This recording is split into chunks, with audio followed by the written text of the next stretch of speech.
नमस्कार। विभा गुप्ता, हिंदी प्रवक्ता, ऑनलाइन कक्षा शिक्षण में आपका स्वागत करती हूँ।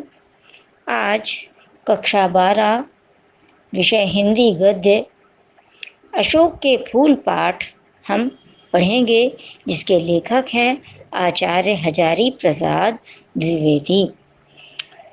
पाठ का कुछ अंश हमने पिछली वीडियो में पढ़ा था। अब शेष पाठ हम आज पढ़ेंगे, तो आइए शुरू करते हैं।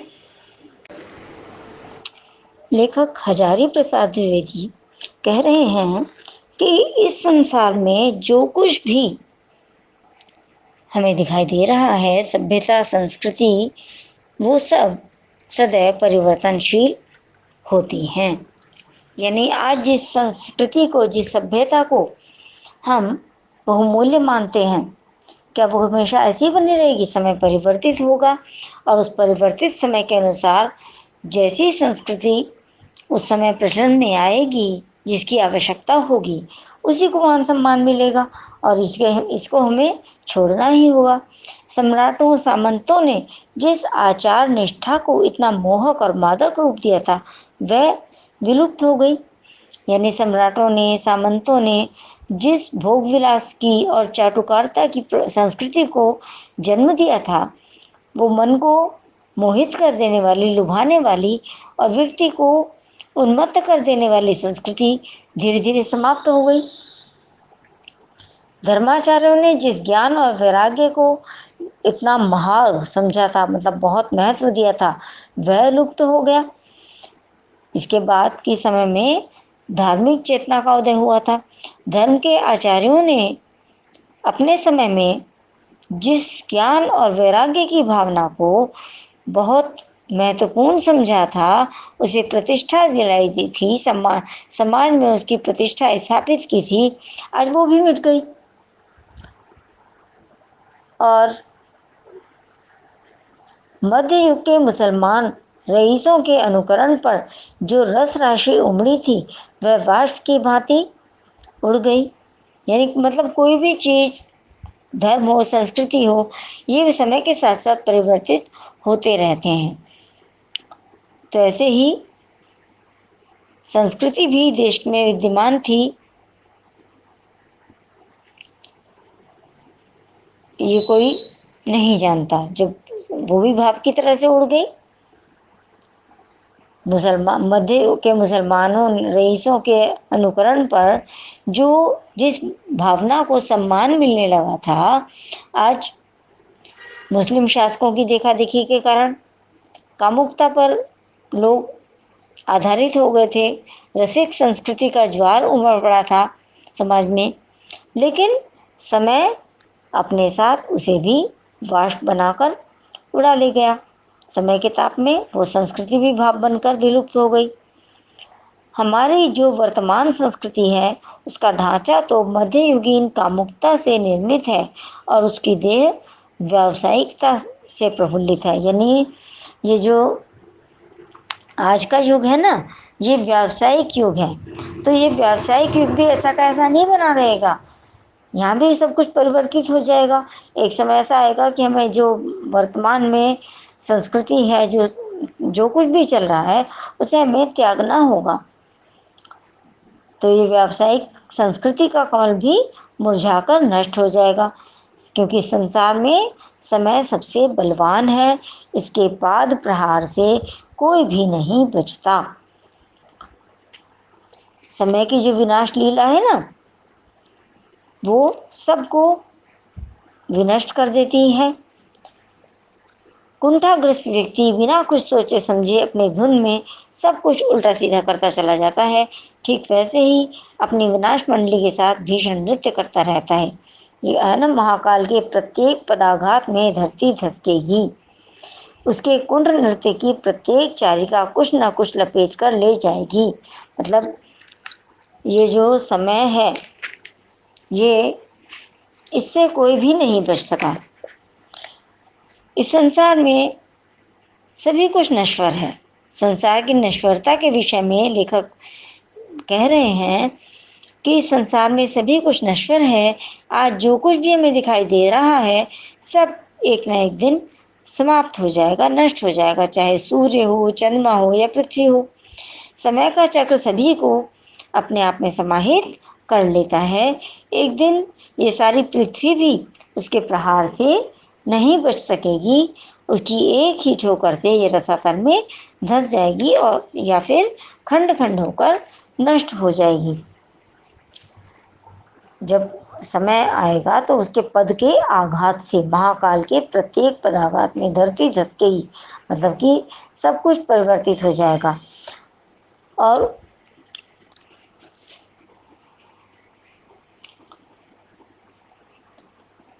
समय की जो ये विनाश लीला है उसकी कुंठा के समान प्रतीत होती है।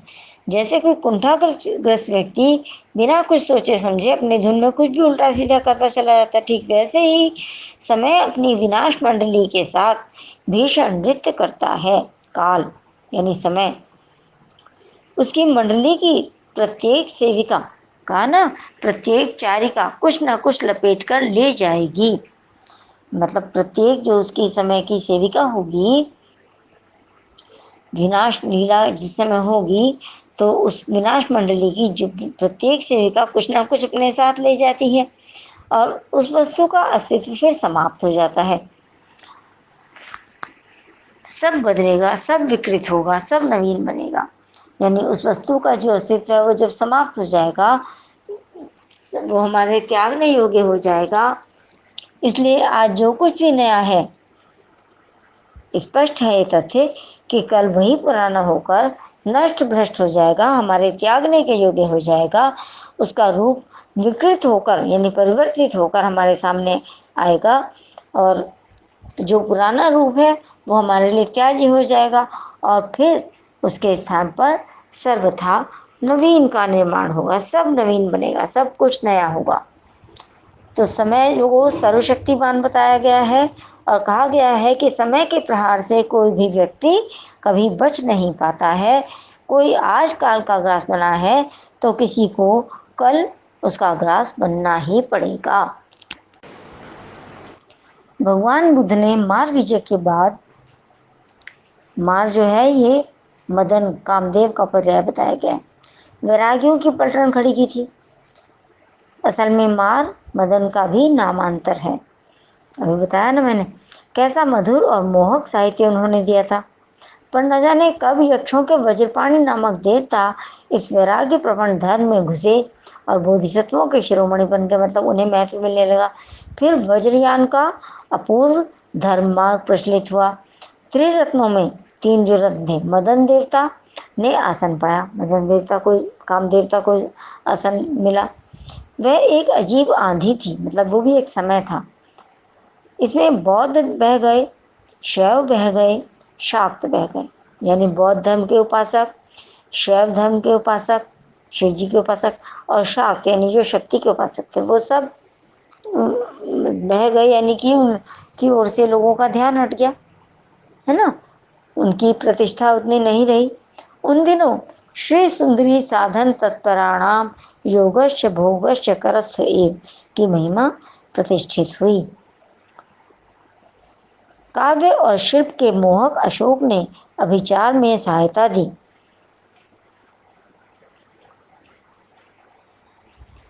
मैं अचरज से उस योग और भोग की मिलन लीला को देख रहा हूँ। ये है ना, योगश्च भोगश्च करस्थ एव, तो मैं आश्चर्य से उस योग और भोग की मिलन लीला को देख रहा हूँ। यह भी क्या जीवनी शक्ति का दुर्दम अभियान था? कौन बताएगा कि कितने विध्वंस के बाद इस अपूर्व धर्म मत की सृष्टि हुई थी? मतलब ये बात कैसे स्पष्ट हो पाएगी कि इसकी ये धर्म मत की सृष्टि हुई, इसके लिए कितने विध्वंस हुए। अशोक स्तवक का हर फूल और हर दल इस विचित्र परिणति की परंपरा ढोई जा रहा है। जो अशोक के पुष्प हैं, अशोक पुष्प का जो समूह है, हर पुष्प और उसका हर दल यानी हर पत्ता इस विचित्र इस परिस्थिति की जो परंपराएं हैं जो पहले से चली आ रही हैं उनको वहन करता जा रहा है। कैसा झबरा सा गुल्म है, मतलब उस पे जो पुष्प आए हुए हैं उनका गुच्छे दिखाई देते हैं, समूह दिखाई देते हैं, तो वो झबरा सा प्रतीत होता है। लेखक कहता है मगर उदास होना भी बेकार है। अशोक आज भी उसी मौज में है जिसमें आज से 2000 वर्ष पहले था। लेखक कहता है कि किसी भी परिस्थिति में उदास होना, व्याकुल होना किसी समस्या का समाधान नहीं होता। उदासी या व्याकुलता उन परिस्थितियों में कोई परिवर्तन नहीं ला सकती। उसकी किसी समस्या का निराकरण भी उसकी उदासी से नहीं हो सकता। तो फिर उदास होकर जीने से लाभ क्या है? अशोक तो आज भी उसी मौज में है जैसे 2000 वर्ष पहले था। कहीं भी तो कुछ नहीं बिगड़ा है, कुछ भी तो नहीं बदला है। मतलब अशोक का वृक्ष जैसे पहले लहराता था वैसे ही प्रसन्नता के साथ आज भी लहरा रहा है। बदली है तो मनुष्य की मनोवृत्ति। मतलब अगर कुछ बदला है तो मनुष्य के मन के विचार। मतलब पुराने समय में लोग अशोक के फूल को, अशोक के वृक्ष को सम्मान देते थे और समय के साथ साथ अशोक का सम्मान घटता गया। तो मनुष्य की मनोवृत्ति ही तो बदली है, मन के विचार उसके। यदि बदले बिना वह आगे बढ़ सकती तो शायद वह भी नहीं बदलती। मतलब अगर मनुष्य पहले ही जैसे अशोक को सम्मान देता था और बाद में उसने नहीं दिया तो ये समय के साथ साथ ही परिवर्तन हुआ है। तो मनुष्य समय के साथ साथ जैसे जैसे परिवर्तन होता गया, प्रत्येक परिस्थिति का वो सम्मान करता गया और उसके अनुसार जो आवश्यक था वो करता गया। यदि मनुष्य की मनोवृत्तियों में परिवर्तन हुए बिना संभव होता कि परिवर्तन ना हो तो शायद उसकी मनोवृत्ति भी नहीं बदलती। जिस अशोक वृक्ष को कभी अत्यंत श्रद्धा और विश्वास के साथ मनुष्य अपने जीवन का अभिन्न अंग मानता था, आज उसी वृक्ष को वह बिल्कुल भूल गया है ना। तो मनुष्य की मनोवृत्ति यदि बदले बिना काम चल जाता तो शायद वो कभी नहीं बदलती, उसके मन के विचार भी कभी परिवर्तित नहीं होते।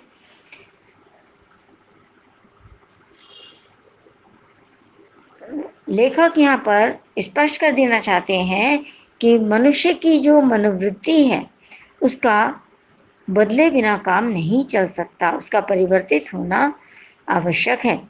यदि मनुष्य का काम भी बिना बदले चल सकता तो उसकी मनोवृत्ति कभी परिवर्तित नहीं होती। और आज भी मनुष्य, मतलब जब मनुष्य की जो प्रवृत्ति है, जो उसकी मनोवृत्ति है, जो उसके मन के विचार हैं वो बदलते नहीं, तो आज भी वह मनुष्य सदियों पुराना जंगली आदि मानव ही होता। मतलब उसने समय को स्वीकार किया, समय के साथ साथ चला, तभी तो वो उसकी मनोवृत्तियां परिवर्तित हुई। अगर मनोवृत्तियां परिवर्तित नहीं होती तो मनुष्य सदियों पुराने जंगली आदि मानव की तरह ही होता। यदि आदि मानव की बात की व्यावसायिक परिस्थिति में मनुष्य का जीवन स्थिर हो जाता,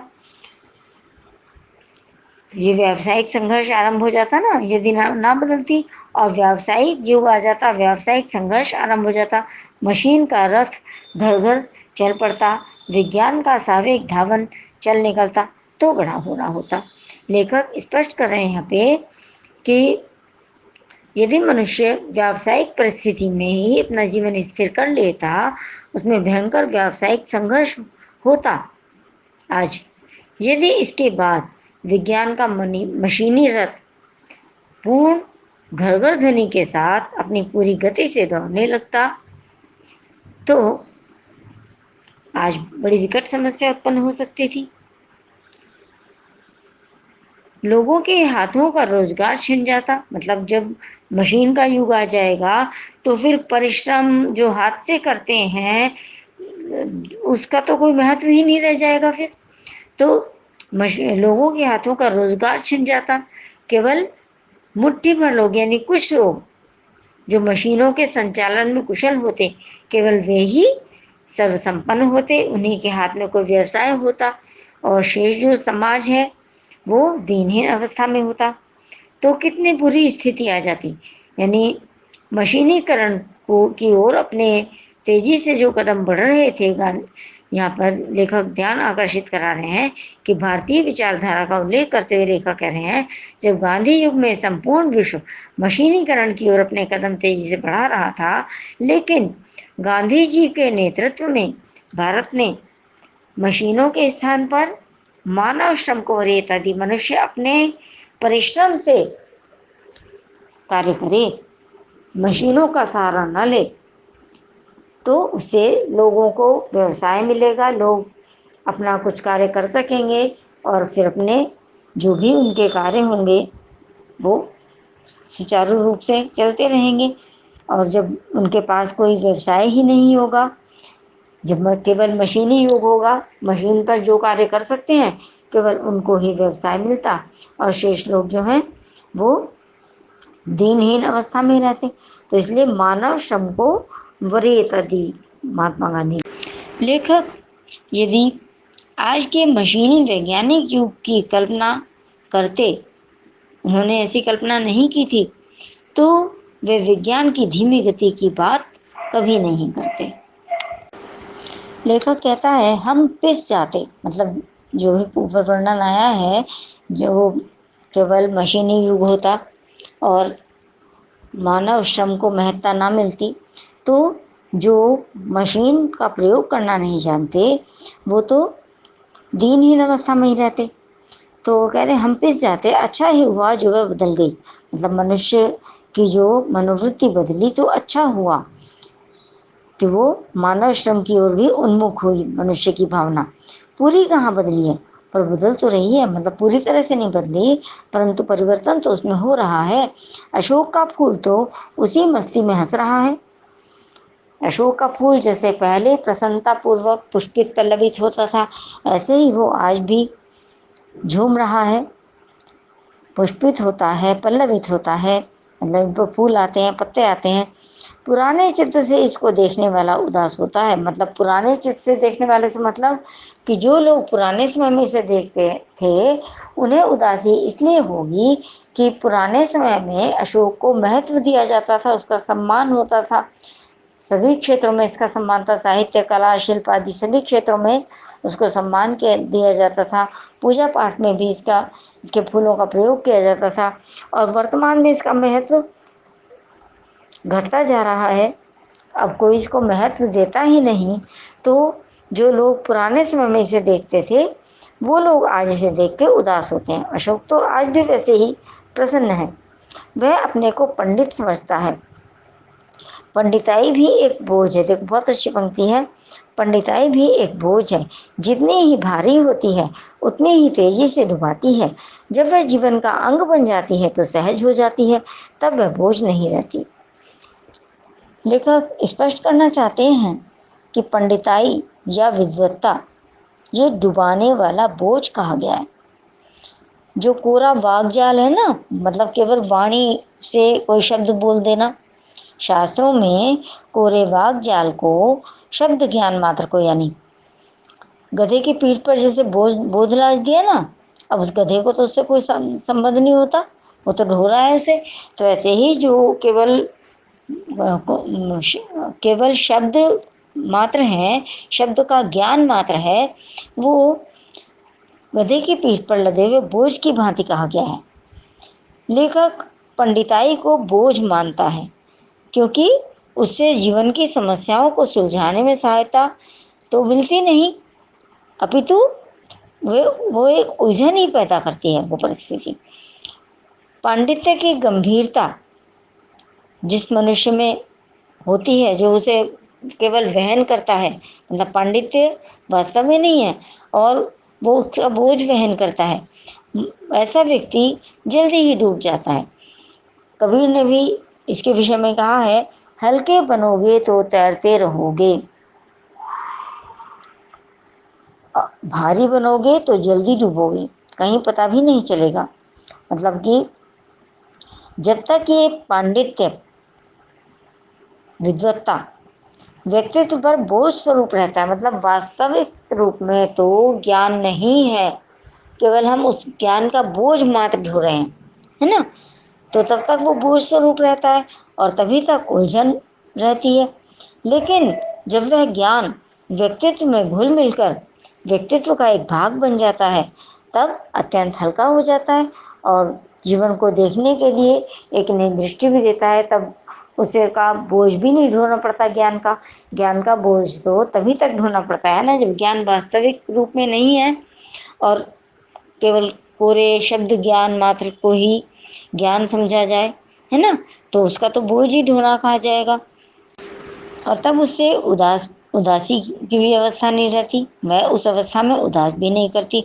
जब वो व्यक्तित्व का अंग बन जाती है तो उससे उदासी का भी कोई कारण नहीं रहता।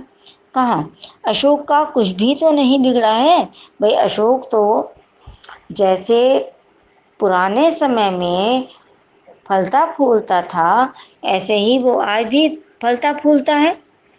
लोगों ने ही तो उसे महत्व देना बंद कर दिया। अशोक तो आज भी उसी प्रकार से पुष्पित पल्लवित होता है, उस पर फूल आते हैं, पत्ते आते हैं, कितनी मस्ती में झूम रहा है, आज भी वो प्रसन्नता से झूमता रहता है। कालिदास इसका रस ले सके थे, मतलब कालिदास में इतना सामर्थ्य थी कि वो उसके महत्ता को समझ सके थे अपने ढंग से। मैं भी ले सकता हूँ अपने ढंग से। लेखक कह रहा है कि मैं भी अपने तरीके से इसको अशोक के फूल को समझ सकता हूँ, तो इस विषय में उदास होना बेकार है, व्यर्थ है। अब गद्यांशों पर आधारित प्रश्नों और उनके उत्तरों की बात करें तो पहला गद्यांश है हमारा, भारतीय साहित्य में और इसलिए जीवन में भी इस पुष्प का प्रवेश और निर्गम दोनों ही विचित्र नाटकीय व्यापार हैं। ऐसा तो कोई कह नहीं सकता कि कालिदास के पूर्व भारतवर्ष में इस पुष्प का कोई नाम ही नहीं जानता था, परंतु कालिदास के काव्यों में यह जिस शोभा और सौकुमार्य का भार लेकर प्रवेश करता है वह पहले कहाँ था। उस प्रवेश में नववधू के गृह प्रवेश की भांति शोभा है, गरिमा है, पवित्रता है और सुकुमारता है।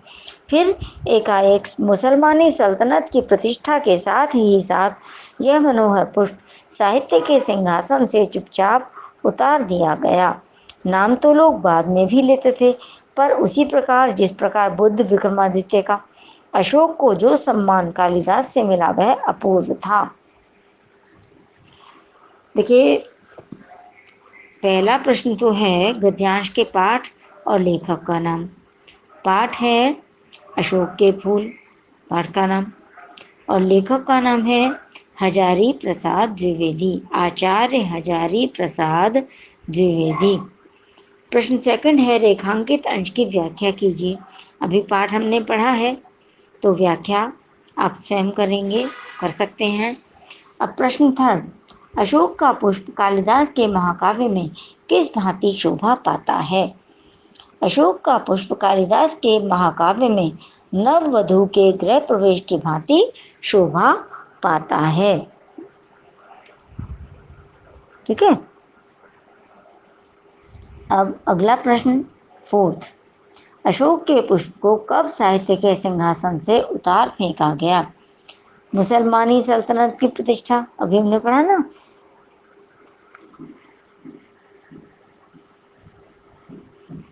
मुसलमानी सल्तनत की प्रतिष्ठा के साथ ही साथ यह मनोहर अशोक पुष्प, अशोक यहाँ पे हम अपने आप से लिख देंगे, यह मनोहर अशोक पुष्प साहित्य के सिंहासन से चुपचाप उतार दिया गया।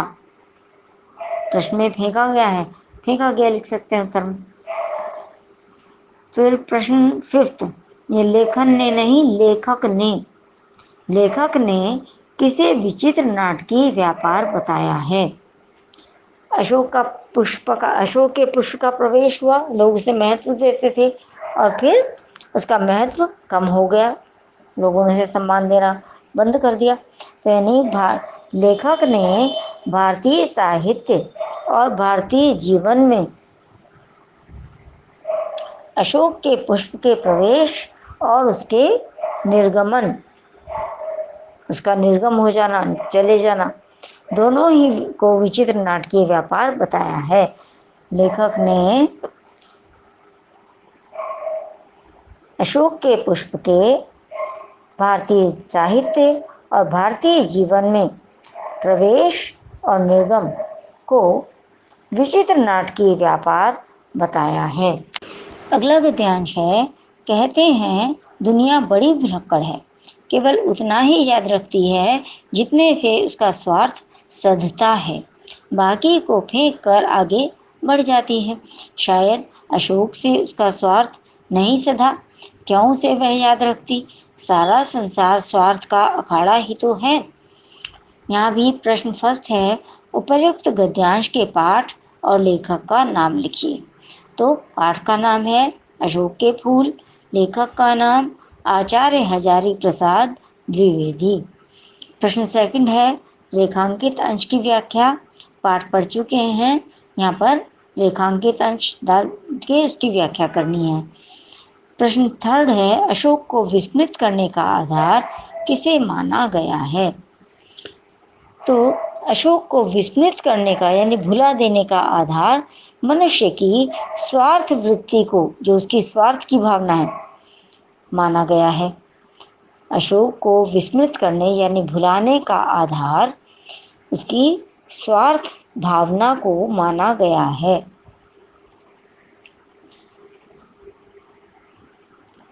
इसके बाद अगला प्रश्न है फोर्थ, लेखक ने दुनिया का किस तरह का व्यवहार बताया है? लेखक ने इस दुनिया का व्यवहार इस प्रकार का बताया है कि दुनिया केवल उतना ही याद रखती है जितने से उसका स्वार्थ सिद्ध होता है, बाकी को छोड़कर या फेंक कर आगे बढ़ जाती है। मतलब दुनिया को स्वार्थी सिद्ध किया है, स्वार्थ के कारण अशोक को विस्मृत कर दिया। दुनिया ने अपनी स्वार्थ भावना के कारण अशोक को विस्मृत कर दिया, या दुनिया की स्वार्थ भावना अशोक को विस्मृत करने का आधार है, यह माना गया है। लेखक ने दुनिया का किस तरह का व्यवहार बताया है? ये ना विस्मृत। प्रश्न थर्ड में अशोक को विस्मृत करने का आधार तो मनुष्य की स्वार्थ भावना, मनुष्य की स्वार्थ भावना के कारण ही अशोक को विस्मृत कर दिया गया। अशोक को विस्मृत करने का आधार मनुष्य की स्वार्थ भावना को माना गया है। और दुनिया का किस तरह का व्यवहार बताया लेखक ने? दुनिया का व्यवहार ऐसा बताया है कि दुनिया केवल वही याद रखती है, केवल उतना ही याद रखती है जितने से उसका स्वार्थ सिद्ध होता है, बाकी को फेंक कर आगे बढ़ जाती है। स्वार्थ का अखाड़ा किसे कहा गया है? प्रश्न फिफ्थ। तो गद्यांश में दिखाई दे रहा है हमें, सारा संसार स्वार्थ का अखाड़ा ही कहा गया है। सारे संसार को स्वार्थ का अखाड़ा कहा गया है। आज के लिए इतना ही। धन्यवाद।